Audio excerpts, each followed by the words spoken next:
So after Trey Johnson at 6, this was another kind of domino in the top 10, I'd say. It was linked. There was some rumblings, some murmurs, but Jeremiah Fears goes 7 to New Mm-hmm. Orleans. Fears, I think you coined it, zero fear. Mm-hmm. But like real dynamic on the ball, best handle in the class, just so kind of like explosive downhill, gets to the paint at will. Interesting pick. So there's some buzz about Derik Queen potentially going 7. They end up taking Fears as 7, trading back in at 13 with the Hawks to get Derik. First off, what's your take on the Fears? Go Fears at 7. Obviously, there was some Fears interest in Brooklyn at 8. So this is kind of a domino of the back half of the lottery.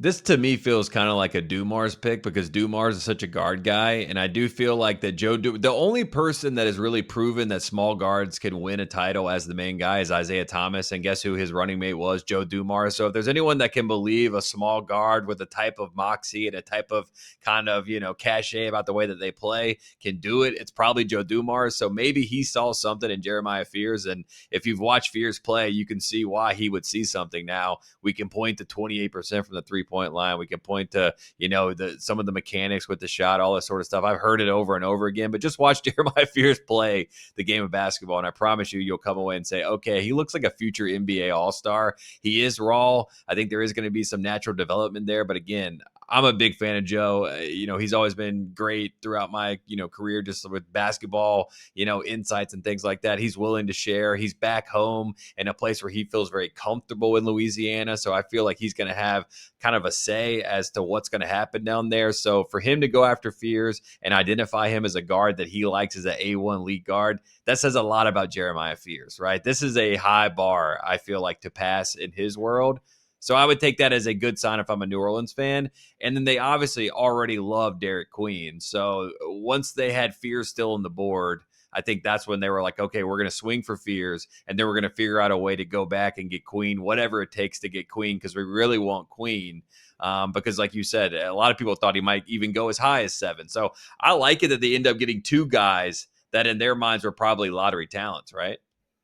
Yeah, definitely. I think it's a high conviction draft, right? Like you Mm-hmm. get 2 players that maybe they can be considered their guys. So I see a lot of like, whether it's I'm getting texts or I'm just seeing the leaks on Twitter from Windhorse and a couple other NBA guys where people are really questioning the move. A lot of criticism about the trade. Does that give you some even extra motivation just hearing people talk about the trade? Yes, definitely.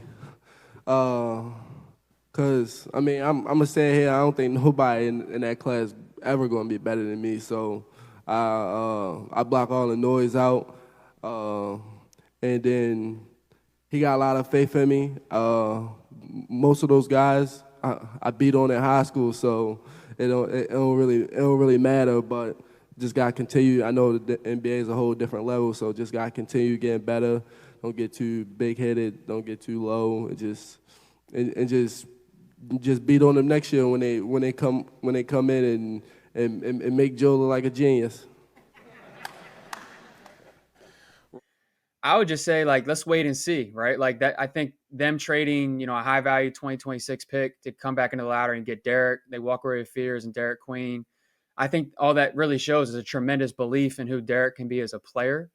Um, I think we'll Straight put it. up. Yeah, like I think it's way too early to overanalyze this. Like obviously, 2026 draft is going to be pretty high level, but Well, if um, they just put any yeah, protections, I know this pick is like, obviously because they have the optionality with Milwaukee as well. And that's why it's such a, big topic or whatever. Obviously, Joe would have put some protections if he could. Atlanta was like, yeah, we want it without any protections. But Milwaukee's going to play. Like they're going to go for it. Giannis isn't going anywhere as far as we know. So Giannis, that version of the swap won't be great.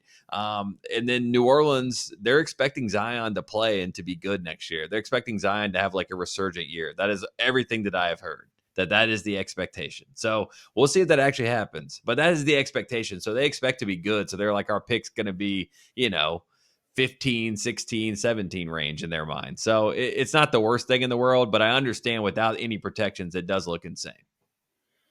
Yeah, I try to always go through the lens of like, if you're listening to this and you want us to say some crazy shit about winners and losers and this GM's dumb, blah blah, like go watch First Take. Like we're people that Right. like appreciate the basketball stuff. But I think it just shows a lot of conviction. Like they think he's the guy, so they went and got him.